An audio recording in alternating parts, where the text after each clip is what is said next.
said we left a lot out there. Is we shorthand for the quarterback? No. I think it's collectively as an offense. I think first of all, it always starts with the coaching, making sure that our guys are on their details so that we know that they know what to do. They know the expectations. And no, there was just a couple plays that, looking back on it, that there was more out there. There was a screen that we had to Jamal that was set up that we didn't particularly get the right guy that would have hit big. The throwback to Jimmy was just a hair off.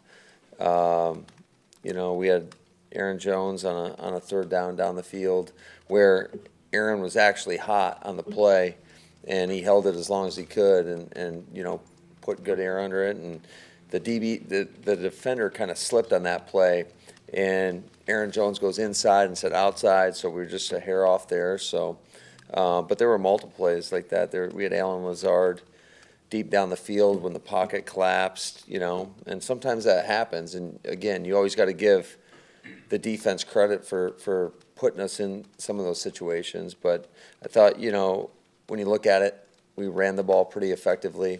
Probably could have stuck with it a little bit more. But anytime you score 20 points, especially with not capitalizing on some of that field position, you always know that there's more out there for you. Is it any more disconcerting that you were able to produce effectively for a month stretch, during mid-season and now come into some struggles offensively with execution? Well, I think anytime you don't perform up to the level that you expect or the standard, you're always concerned about that. But, fortunately, we were able to get the win, and that's ultimately what this is all about. And we got to just make sure that we learn from whatever mistakes we made and move forward, because we got another tough opponent coming in. When you envision what the passing game is supposed to look like, is it designed for the quarterback to release the ball quicker than what has been happening?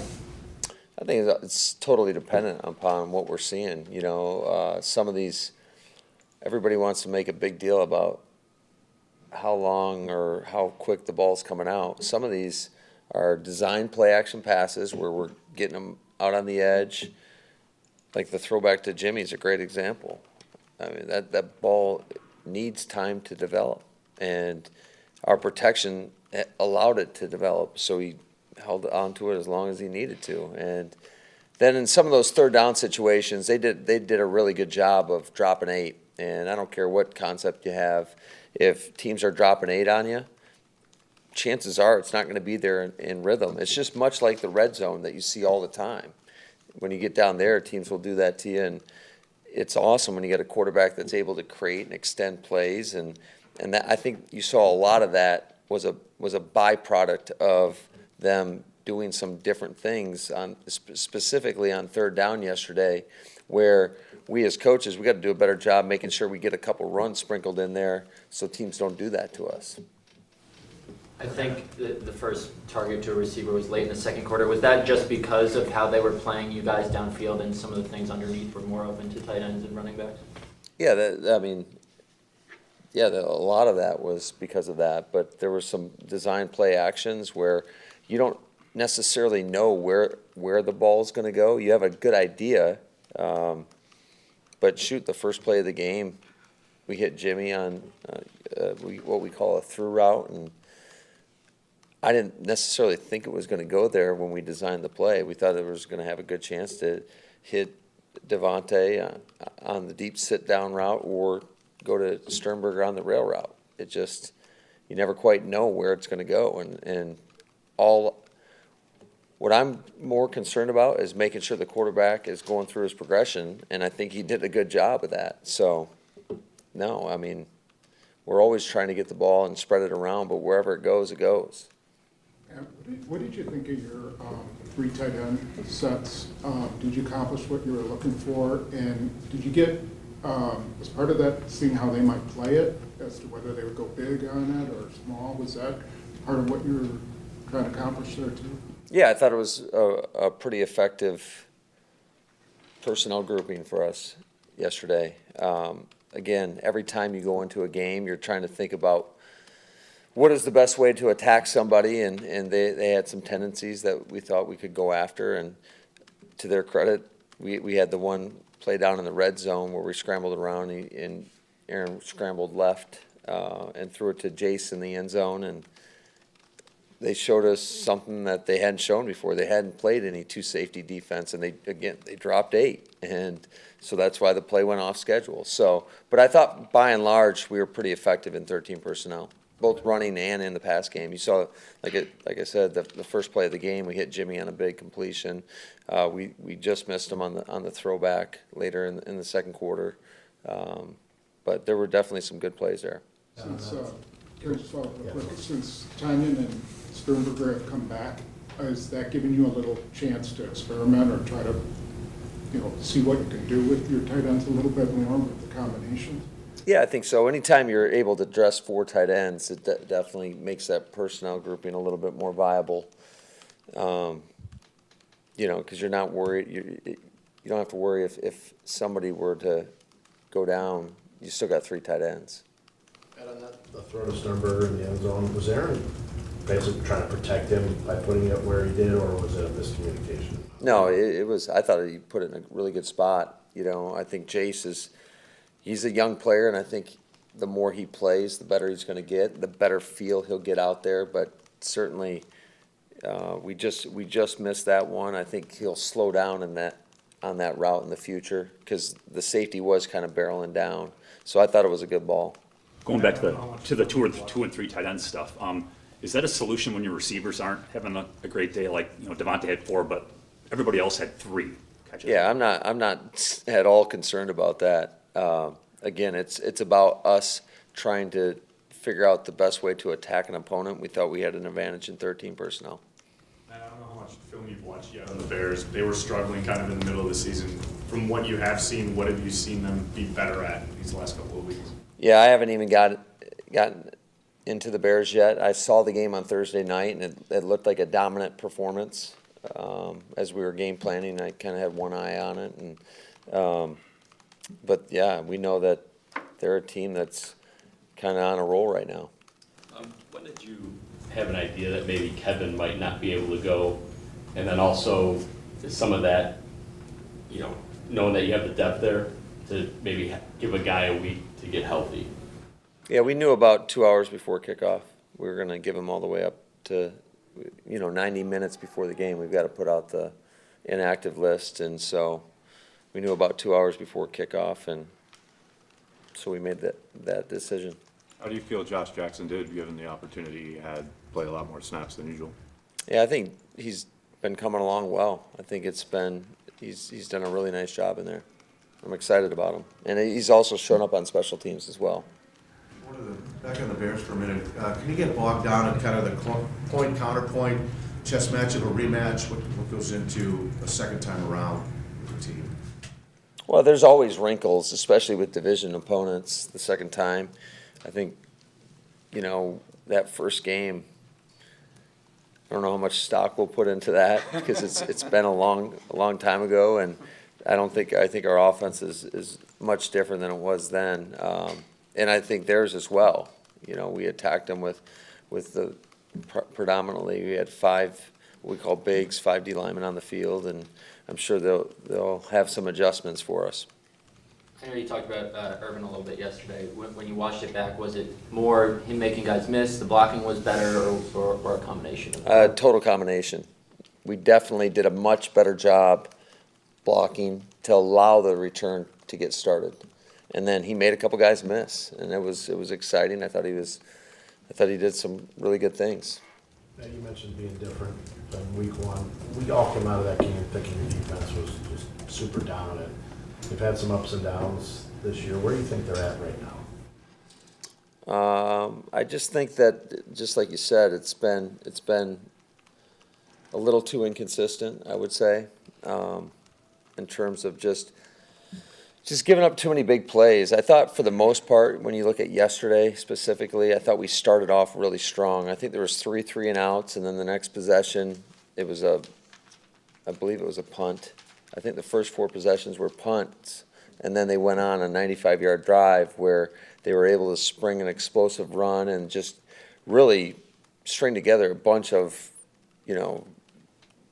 winning runs for their offense. And then we got them into a 3rd and 13 situation, and we pressured the quarterback, and the blitz didn't hit home, and he had time, and he was able to get a completion to convert for all the way down to like the 2-yard line, I think it was, and the next play they scored. So I thought there was a lot of good defensive football, but there were 3 drives where it really wasn't up to our standard. When you're looking at like a statistical breakdown of a defense, what numbers are the ones that you think are the telltale signs of what a defense really is?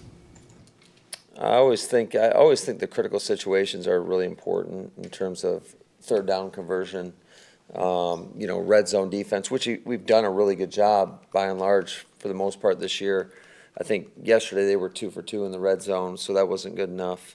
The last one, the kid McLaurin made a heck of a catch, and I think if that ball was anywhere different, Savage picks it off. But the guy, you got to give him credit. He made a great catch.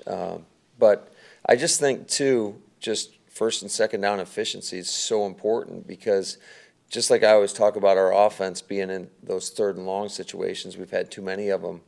I think when you look at our defense, there's been too many 3rd and shorts, and teams are converting on us.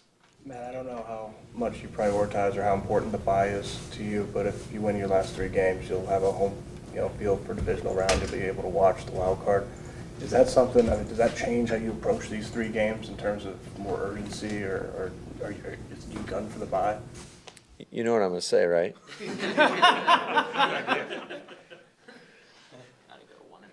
Well, yeah, got to go 1-0. I mean, and I mean that though, because I know it's boring to you guys. It is, but that's the reality of this league. If you look any further than what we have in front of us, I think it's a disservice to everybody, and you better respect everybody in this league, because anybody can beat anybody. It doesn't matter, and we know it's a division rival that.